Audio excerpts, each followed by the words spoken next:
मैं आरबी सिंह यादव और आप देख रहे हैं मेरा YouTube channel RB Singh Yadav editor. आज देश में एक नई बहस छिड़ गई है। इस बहस का ज़बरदस्त उबाल पूरे मीडिया जगत में दिखाई दे रहा है। ऐसा लगता है कि जो मैं सोच रहा हूँ वही शायद बहुत सारे यूट्यूबर और मीडिया के लोग सोच रहे होंगे, क्योंकि G20 का जो दिल्ली में सम्मेलन होने जा रहा है, इस सम्मेलन से मुझे लगता है कि देश की जनता को कुछ हासिल होने वाला नहीं है, बल्कि दिल्ली की जनता और भारी मात्रा में परेशान होने वाली है। अभी एक मैं हेडलाइन देख रहा था किसी टीवी पर कि दिल्ली के हवाई अड्डे पर 9 से लेकर 11 तारीख तक सारी उड़ानों को रद्द कर दिया गया है। अब बताइए कि जो लोग महीनों पहले अपने टिकट बुक करा करके बैठे हुए हैं, कहीं जाना है आना है, अब उनके लिए उनकी टिकटों को वापस कर दिया जाएगा पैसा या जो भी होगा, वो एक कितनी मुसीबत की बात है। कौन आदमी किस रूप में कहाँ से कहाँ जाना चाहता है, इसी की परतें कुछ आज हमारे साथी रवीश कुमार खोल रहे हैं। मैं उनके इसको वीडियो को रिकॉर्ड करके मैं आपके सामने पेश करूंगा। हालांकि यूट्यूब पर किसी और का वीडियो चलाना अनुमति नहीं देता, लेकिन चूँकि उन्होंने मुद्दा इस तरह का उठाया है रवीश ने, और आज की बहस भी इसी मुद्दे पर कायम है कि इंडिया का नाम संविधान से हटा दिया जाए और इसका नाम भारत रख दिया जाए। क्या फ़र्क पड़ता है भारत का हो या इंडिया। मैंने अभी करीब 1 घंटे से मैं जब टीवी देख रहा था तो देश के तमाम नेता, विपक्ष के नेता सभी एक स्वर में बोल रहे हैं। थोड़ी बहुत इधर उधर बात हो सकती है, उनका कहना है कि इंडिया या भारत में क्या फ़र्क पड़ता है, लेकिन उनका एक तर्क ज़रूर है, वो है कि विपक्षी एकता का जो नाम इंडिया संगठन रखा गया है उससे बीजेपी डर गई है और मोदी खास तौर पर डर चुके हैं। अब आप देखिए, मैं अभी रवीश कुमार को आपके सामने उनके वीडियो के ज़रिए पेश करना चाहता हूँ। आप देखिए। किया नहीं होगा, इसे बदला जाएगा। क्या सरकार को ये अंदाजा हो गया है कि G20 की बैठक से कुछ भी नहीं निकलने वाला है, इसलिए बैठक के पहले ही भारत की जनता का ध्यान दूसरे मुद्दों में उलझा दिया जाए। आज कई जगहों पर यह खबर चलने लगी कि संसद के विशेष सत्र में संविधान के पन्नों से इंडिया हटा दिया जाएगा, अब केवल भारत रहेगा। जबकि आर्टिकल 1 में लिखा है कि India that is Bharat shall be a union of states. Hindi में लिखा है कि भारत अर्थात इंडिया राज्यों का संघ होगा। क्या यह इतना बड़ा मसला है या धब्बा है कि इंडिया मिटा दिया जाएगा, वो भी तब जब कम से कम दिल्ली को मेहमानों के स्वागत के लिए तैयार रहने को कहा जा रहा है, घंटों जाम में रहने को कहा जा रहा है। आखिर सरकार चाहती क्या है? यह वक्त था कि सरकार विपक्ष को साध लेती ताकि मेहमानों के सामने राजनीतिक एकता का प्रदर्शन किया जा सके, लेकिन जिस तरह शी जिनपिंग नहीं आकर भारत को चिढ़ा रहे हैं, देश के भीतर विपक्ष को भी चिढ़ाया जा रहा है। इस वक्त सरकार विपक्ष के गठबंधन के नए नाम को निपटाने में लगी है। आप हिंदी में सोचिए, सरलता से सोचिए, संविधान के पन्ने से इंडिया हटा देंगे तो क्या गठबंधन का नाम भी हटाना पड़ेगा? वो गैर कानूनी हो जाएगा क्या? तब फिर यह सब ऐन मौके पर क्यों फैलाया जा रहा है?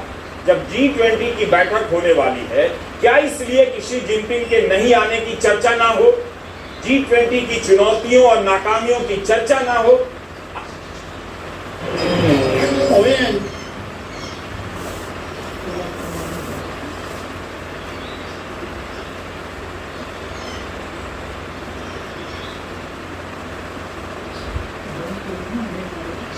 चलने दो, चलो। ये पास जट्टा दे मुंडे ਨੂੰ ਤੇ ਦਾਜ ਨਹੀਂ ਮਿਲੂ ਕਿਤੇ ਲਾਣਤਾ ਹੀ GMPA ਦੇ और मेरे दाग। आज खबरें चलने लगी कि सरकार संशोधन करने जा रही है, अब इंडिया हटा दिया जाए। आए दिन विशेष सत्र को लेकर तरह तरह की खबरें चलाई जा रही। G20 से ज्यादा इसी की खबरें चल रही हैं। 5 सितंबर की दोपहर सूत्रों के हवाले से खबर चलने लगी कि इंडिया का नाम भारत बदलने को लेकर सरकार द्वारा संसद के विशेष सत्र में प्रस्ताव लाया जा सकता है। मॉनसून सत्र में भी भाजपा सांसदों ने मांग की थी कि इंडिया शब्द को संविधान से हटा दिया जाए। क्योंकि यह गुलामी का प्रतीक है। असम के मुख्यमंत्री हेमंत बिस्वा शर्मा ने लिखा है कि रिपब्लिक ऑफ भारत, हम गौरवान्वित और खुश हैं कि हमारी सभ्यता अमृत काल की ओर बुलंदी से जा रही है। विपक्ष ने अपने गठबंधन का नाम इंडिया क्या रख दिया। सरकार और बीजेपी में इतनी घबराहट मच गई है। अभी तक देश के लिए इंडिया इंडिया सभी करते थे, क्या वो भारत का अपमान कर रहे थे? जिन लोगों ने मोहब्बत से इंडिया कहा, क्या उन्होंने भारत का कम सम्मान किया?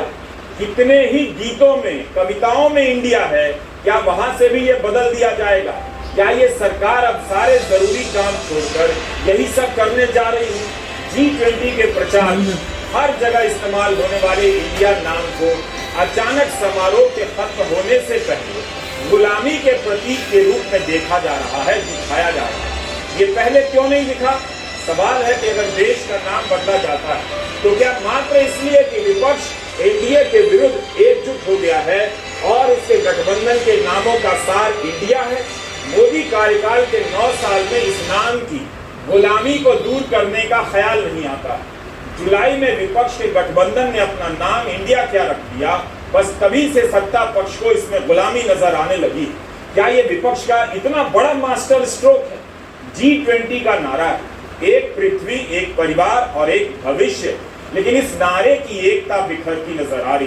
केवल रूस के राष्ट्रपति व्लादिमीर पुतिन और चीन के राष्ट्रपति शी जिनपिंग के नहीं आने का मामला नहीं है, बल्कि भारत के भीतर भी इंडिया बनाम भारत को लेकर विवाद हो गया।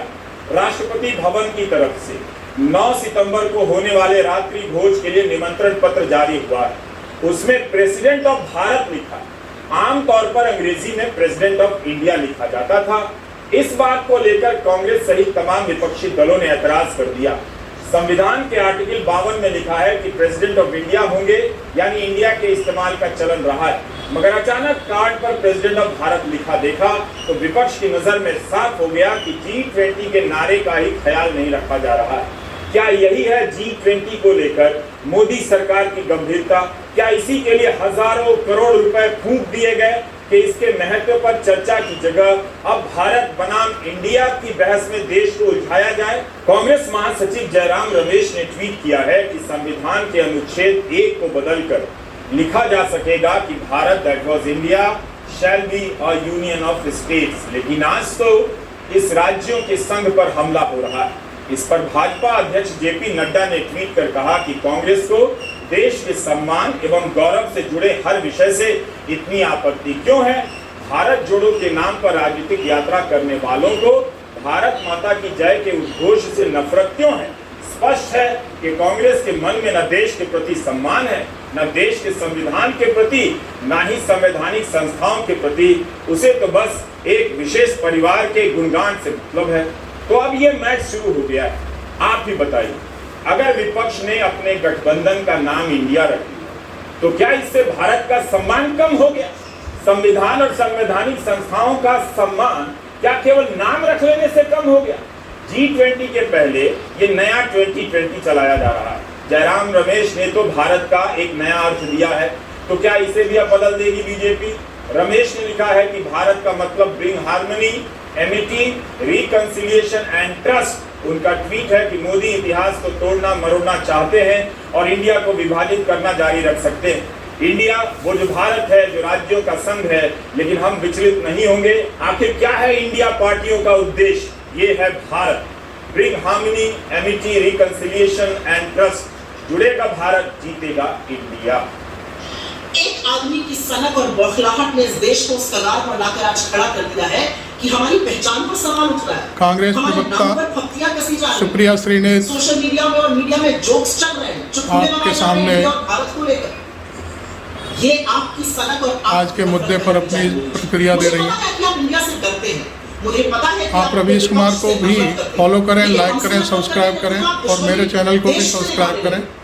इस देश को हम लोग अपनी माँ कहते हैं और माँ के नाम के साथ खिलवाड़ कौन करता है? आपने तो वो दुष्कर्म भी करके दिखा दिया। इस देश में एक संविधान है और इस संविधान के आर्टिकल 1 ने हमें पहचान दी है, भारत की हमें पहचान दी है, इंडिया की। और आपके जो कुत्सित प्रयास है हमारी पहचान के साथ खिलवाड़ करने का, वो असल में संविधान को बदलने के आपके दुष्कर्म का नतीजा है। आप आप चाहते हैं कि आप बाबा साहेब का बनाया हुआ ये संविधान बदल दीजिए। ये शगुफा इसलिए छोड़ा गया जिससे आपके भक्त और आपका चरण चुंबक मीडिया इसी पर डिबेट करता है। वो अडानी के महज कैंप पर आपसे सवाल न पूछे, महंगाई पर चर्चा न करे, बेरोजगारी पर बात न करे, आर्थिक असमानता पर बात न करे, आज भी जलते हुए मणिपुर पर सवाल न उठाए। 100 रुपए का पेट्रोल इंडिया भी खरीद रहा है, 100 ही रुपए का पेट्रोल भारत भी खरीद रहा है। आटे पर जीएसटी आपने इंडिया के लिए भी लगाई है और भारत के लिए भी लगाई है। बेरोजगारी से इस देश का युवा इंडिया में भी जूझ रहा है और भारत में भी जूझ रहा है। आर्थिक असमानता से लोग त्रस्त है इंडिया में भी और लोग त्रस्त है भारत में। जलते हुए मणिपुर को देखकर इंडिया भी कांप उठता है और जलते हुए मणिपुर को देखकर भारत की आत्मा भी सीधा जाता है।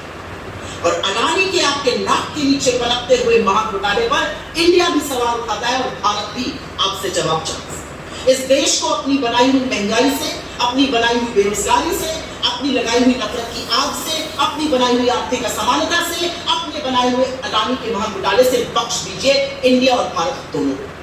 जो यात्रा आपको जवाब है आपकी नफरत और आपकी खुद से राजनीति है। और जब हम कहते हैं जुड़ेगा भारत और जीतेगा इंडिया, तो आपकी बौखलाहट, आपकी घबराहट स्वाभाविक है। भारत माता भी हमारी है, इंडिया भी हमारा है, क्योंकि आप लोगों ने और आपके पूर्वजों ने तो ना इंडियन इंडिपेंडेंस की वॉर लड़ी और ना भारत की स्वाधीनता संग्राम में धेले का योगदान किया। आप तब भी अंग्रेजों के साथ खड़े थे और तब भी कंस्पिरेसी करते थे। आज भी इस देश के 140 करोड़ लोगों के खिलाफ आपके लिए जो प्रयास है वो कंस्पिरेसी है, वो साजिश है, वो षड्यंत्र है लोगों के खिलाफ, लोगों को उनके मुद्दों से विमुख रखने का। हमें नहीं पता था कि भाजपा वाले इतनी कमजोर। आप देख रहे हैं आरजेडी सांसद मनोज झा। अभी तो चंद हफ्ते हो गए इंडिया नाम के इस गठबंधन को बने हुए और आप खिलवाड़ करना आपने शुरू कर दिया। इन्विटेशन भेजे जा रहे हैं रिपब्लिक ऑफ इंडिया की जगह रिपब्लिक ऑफ भारत। साहब आर्टिकल 1 में बड़ा क्लियर पोजीशन है, इंडिया दैट इज भारत। और अगर हमारे हमसे डर करते, इस गठबंधन से डर करते, उसकी टैगलाइन पढ़ लीजिएगा। नीचे इंडिया के नीचे टैगलाइन है, जुड़ेगा भारत जीतेगा इंडिया। क्या क्या लिखोगे? इतनी परेशानी। कम से कम इस बात को स्मरण करें कि बाबा साहब भीमराव अम्बेडकर ये व्यवस्थाएं की थी। अब माला उनको पहनाते, लेकिन अंतर्मन में बाबा साहब नहीं है। इसका प्रतिकार होगा, ना आप इंडिया हमसे ले पाओगे, ना भारत ले पाओगे। आपके हाथ में जो वो चीजें हैं ना, अभी मेजॉरिटी के कारण वो सब छीन ली जाएंगी और यही आवाम करेगी जिसे इंडिया से भी प्यार है और भारत से भी मोहब्बत। कहा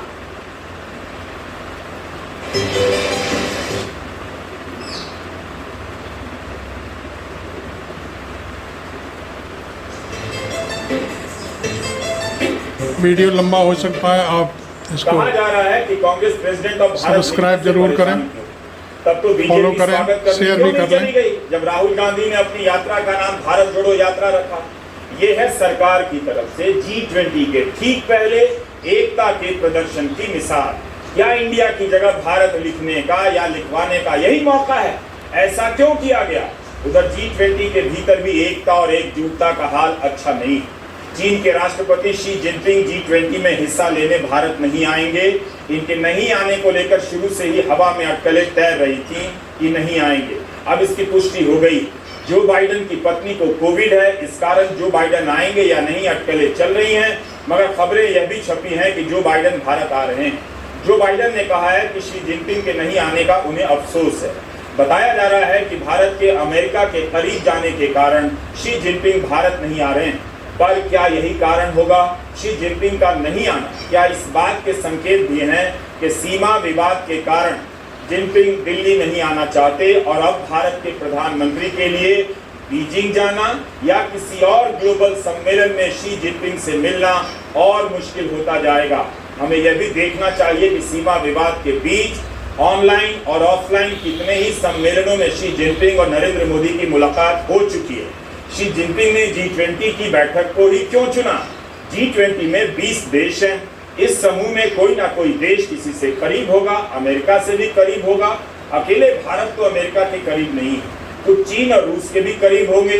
तो क्या इस आधार पर शी जिनपिंग ने फैसला किया होगा? देखिए चरखा कटवा रहे थे किसी अमेरिका के करीब जा रहा है इसलिए दिल्ली नहीं जाते हैं। या करीबी परसों रविवार को तो ये यादगारें हैं वर्षों से आती जा रही है। जब शी जिनपिंग को जिनपिंग के साथ मोदी की और महाबलीपुरम में शानदार स्वागत किया गया, तब भी तो भारत अमेरिका के ही करीब था। अगर बाइडेन की मौजूदगी कारण है, तब फिर सवाल उठता है कि नवंबर 2022 में जब बाली में G20 की बैठक हुई, तब भी शी और बाइडेन मिले ही थे। वहां पर शी और मोदी भी मिले और अभी ब्रिक्स के दौरान जोहानिसबर्ग में भी मिले। क्या कोई और कारण है जिस पर अमेरिका के बहाने पर्दा डाला जा रहा है? चीन और अमेरिका के बीच विवाद और तनाव अलग ही स्तर का है, उनके आपस का है, लेकिन इसके बीच अमेरिका भी चीन से संवाद करता रहता है और रिश्ते सुधारने की कोशिश में लगा रहता है। इसी साल जून में अमेरिका के विदेश मंत्री एंटनी जे ब्लिंकन बीजिंग गए। 2019 के बाद अमेरिका की तरफ से पहली बार इतने वरिष्ठ लेवल का अधिकारी बीजिंग गया। उस समय पूर्व राष्ट्रपति ट्रंप के समय चीन को लेकर व्यापार युद्ध जोरों पर था। अमेरिका तरह तरह के प्रतिबंधों की घोषणा कर रहा था। ब्लिंकन के बाद पूर्वी एशियाई और प्रशांत महासागर मामलों के असिस्टेंट सेक्रेटरी डेनियल क्रिटेनब्रिक भी चीन गए। उनके साथ और भी कई उच्च स्तरीय अधिकारी गए। जुलाई महीने में ट्रेजरी सेक्रेटरी जैनेट येलेन और जलवायु परिवर्तन पर राष्ट्रपति के दूत जॉन केरी भी बीजिंग गए। और अभी पिछले सप्ताह अमेरिका की व्यापार सचिव जीना रेमोंदा ने चीन के अधिकारियों से मुलाकात की है। जीना रेमोंदा का एक बयान है कि व्यापार को लेकर हमारी चीन से घोर प्रतिस्पर्धा है, हम इसे मैनेज करना चाहते हैं, टकराव किसी के हित में नहीं। संवाद की कमी से दोनों देशों के बीच तनाव बढ़ जाता है। अमेरिका में भी खबरें चल रही कि नवंबर के महीने में सैन फ्रांसिस्को में 21 देशों के Asia Pacific economic cooperation APEC की बैठक होने वाली है। इसमें शी जिनपिंग के नहीं आने की चर्चा शुरू हो गई है। इसे लेकर चीन अभी से शर्तें थोप रहा है। हालांकि अमेरिका को उम्मीद है कि शी जिनपिंग आएंगे और वहां के अखबारों में छपा है कि अमेरिकी अधिकारियों का चीन जाने के पीछे एक मकसद यह भी है कि शी जिनपिंग इन कार्यक्रमों में हिस्सा लें। ऐसे में G20 में शी जिनपिंग का नहीं आना अमेरिका के लिए एक झटका लगता है। नवंबर 2020 में जब बाली में G20 का सम्मेलन हुआ, तब उस बैठक की एक बड़ी हाईलाइट यह भी रही कि राष्ट्रपति बनने के बाद पहली बार जो बाइडेन और शी जिनपिंग के बीच बातचीत हुई। इस एक साल के दौरान चीन और अमेरिका के बीच इतना क्या खराब हुआ है कि शी जिनपिंग बाइडेन के कारण भारत नहीं आ रहे हैं। एक सेटबैक है यूनाइटेड स्टेट्स के लिए। डी रविकांत हैं जो विदेशी मामलों के जानकार हैं। चाइना एक मैसेज इशू कर रहा है, वो कुछ बोल रहे हैं, देखिए सुनिए। It lacks confidence in what it could do with President Biden at this time because 2-3 बड़ा मीटिंग हुआ था रिसेंटली। उसके बाद चाइना को जो कॉन्फिडेंस है यूएस में वो प्रोग्रेसिवली बहुत कम हो रहा है। US is doing things which only is worsening the climate of relationship between those two countries. United States has launched various sanctions against exports to China, जो critical semiconductors, chips, particularly chips for artificial intelligence and several other things. Besides, China, US made alliances to deny chips supplied by other countries and other important technologies. The overall climate right now is very negative, and it has it's gradually reaching the point of no return, and that is the reason why China may have decided that there is little point in meeting President Biden at G20 US meeting here. China-India relations are certainly not they're not harmonious at this point of time. But China doesn't see India certainly as a major player in the current international strategic balance. China's major fight is with the United States. It may not case so much for countries like India, Japan, or for that matter, other Western countries. China singularly is focused only on US. America और चीन की अपनी लड़ाई है जो केवल व्यापार तक सीमित नहीं। कभी ताइवान को लेकर मोर्चा खुल जाता है तो कभी किसी और देश को लेकर। रूस के राष्ट्रपति पिछले कई सम्मेलनों में नहीं जा रहे हैं, मगर भारत की अध्यक्षता में हो रहे G20 के लिए दिल्ली न आकर वे बीजिंग जाने का ऐलान करते हैं, जहां अक्टूबर में बेल्ट एंड रोड फोरम की बैठक होनी। भारत और यूरोप के कई देशों ने इस प्रोजेक्ट का विरोध किया। तो क्या दोनों भारत इसलिए नहीं आ रहे हैं क्योंकि जो बाइडेन से बचना चाहते हैं। अगस्त के महीने में दक्षिण अफ्रीका के जोहानिसबर्ग में शी जिनपिंग और मोदी की मुलाकात हुई थी। इस मुलाकात के बारे में दोनों देशों ने अलग अलग बयान जारी किए, जिससे साफ पता चल रहा था कि पूर्वी लद्दाख के हिस्से में चीन अपनी दावेदारी किस तरह से रखने जा रहा है। नवंबर 2022 में बाली में भी शी जिनपिंग और मोदी की मुलाकात हुई। सितंबर 2022 में उज्बेकिस्तान के समरकंद में शंघाई कोऑपरेशन ऑर्गेनाइजेशन का सम्मेलन हो रहा था। शी जिनपिंग और मोदी एक साथ मंच पर आए और उन्होंने भारत की अध्यक्षता पर मुबारकबाद दी। यह भी कहा कि हम इस दौरान भारत का सहयोग करेंगे। इसी शिखर सम्मेलन में जब मोदी पुतिन से मिले तब उन्होंने कहा था कि आधुनिक युग युद्ध का नहीं है। जिस तरह से व्यापार को लेकर अमेरिका और चीन के बीच युद्ध सा चल रहा है, वैसा एकदम भारत और चीन के बीच नहीं है। सीमा पर तनाव है, मगर इसके बाद भी भारत जमकर चीन से आयात कर रहा है। चीन को भारत से जबरदस्त कमाई हो रही है। कई लेख में इसकी चर्चा आई है कि भारत चीन का प्रतिद्वंदी बन सकता है, लेकिन वो दिन अभी बहुत दूर है। दोनों की अर्थव्यवस्था में काफी अंतर है। पायदान पर भले भारत का स्थान चीन के बाद आता है, मगर चीन की अर्थव्यवस्था 18 ट्रिलियन डॉलर से अधिक की है, भारत की 4 ट्रिलियन डॉलर से कम। शी जिनपिंग हर सम्मेलनों में जाते हैं, यह जरूरी नहीं है। जैसे इसी वक्त 5 से 7 सितंबर के बीच जकार्ता में एशियाई देशों के संगठन आसियान की बैठक में शी जिनपिंग नहीं गए हैं, अपने प्रधानमंत्री को भेजा। चीन के प्रधानमंत्री ली कीयांग जकार्ता से ही भारत आएंगे। मोदी भी इस कार्यक्रम में गए हैं, लेकिन इसके बाद भी साफ नहीं होता कि शी जिनपिंग ने भारत आने से क्यों इनकार किया। इसकी क्या वजह हो सकती है? केवल मेहमानों का आना और नहीं आना ही बड़ी घटना नहीं है, बल्कि इनके आने से पहले जो बैठकें हुई हैं अलग अलग विषयों पर, उनमें भी साझा सहमति नहीं बन पाई। दिल्ली G20 के लिए तैयार हो चुकी है। शहर में जगह जगह फव्वारे चालू हो चुके हैं। G20 के बोर्ड चमकने लगे हैं और दीवारों पर चित्रकारी कर दी गई। सवाल उठ रहा है कि इतनी भव्य तैयारी के बाद भी यह सम्मेलन एक बड़ा सवाल छोड़ रहा है। इसी साल फरवरी से लेकर अब तक अलग अलग विषयों पर G20 की कई बैठकें चली। 19 बैठकों में एक भी साझा बयान जारी नहीं हुआ।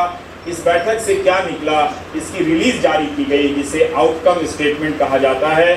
ज्वाइंट स्टेटमेंट के उलट आउटकम स्टेटमेंट का मतलब है कि भाग लेने वाले देशों में आम सहमति नहीं बन सकी, मगर कहा जाता है कि बाली में भी ऐसा ही हुआ।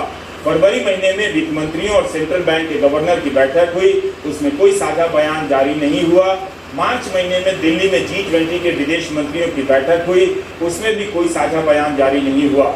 यहाँ तक कि कृषि मंत्रियों की बैठक में भी नहीं हुआ। G20 के पर्यटन मंत्रियों और शिक्षा मंत्रियों के सम्मेलन में भी नहीं हो सका। श्रम मंत्रियों और ऊर्जा मंत्रियों की बैठक के बाद के नोट में चीन का बयान जोड़ा गया कि G20 सुरक्षा कारणों पर बात करने का प्लेटफॉर्म नहीं है, वो किसी भी बयान में जियोपॉलिटिकल सामग्री का विरोध करता है। तो आप देखते हैं कि चीन का कितना दबदबा, वह साझा बयान भी जारी नहीं करने देता है और उसके राष्ट्रपति सम्मेलन में भी नहीं आते हैं। G20 की इन बैठकों पर रूस और यूक्रेन का भी असर रहा। यहाँ तक कि इन कारणों से पर्यटन से लेकर कृषि के मुद्दों पर भी सहमति नहीं बन सकी। जो सम्मेलन इतना हासिल नहीं कर सकता, उससे क्या ठोस निकलने वाला है, इसे लेकर बहस की रात लंबी होने वाली है। बताया जाता है कि यूक्रेन युद्ध को लेकर चीन और रूस इसमें रुकावट डालते रहे हैं।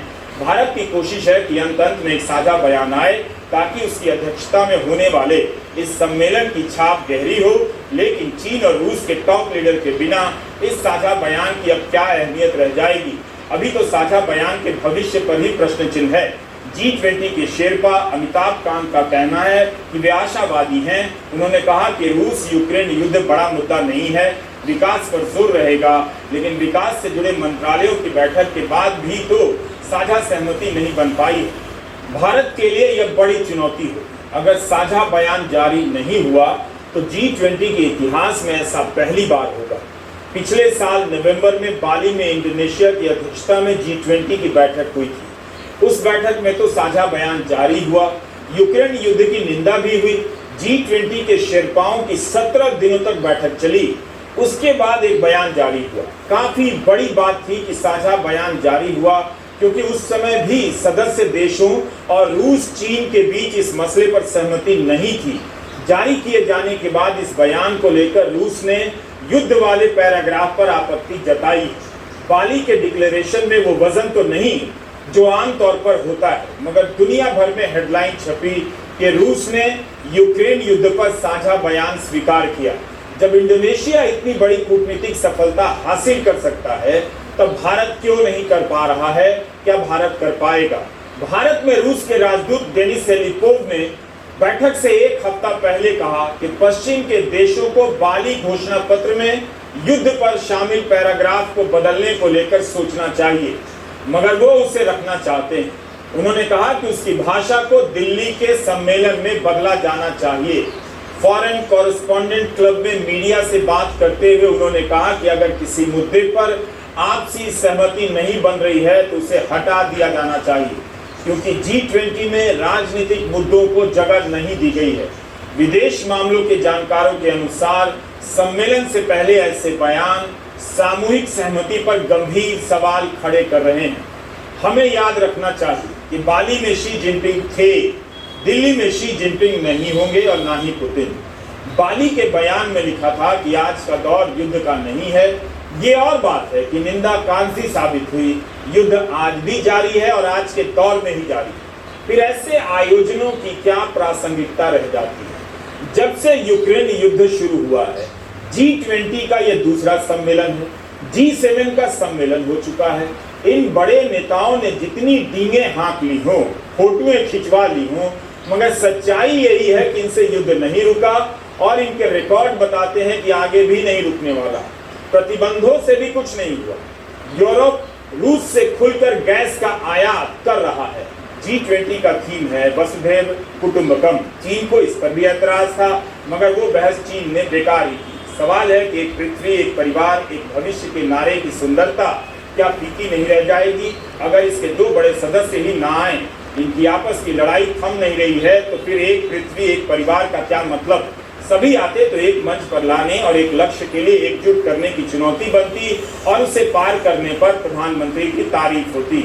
अब तो दो बड़ी चुनौतियां ही नहीं हैं, तो फिर इसका हासिल क्या रह जाएगा?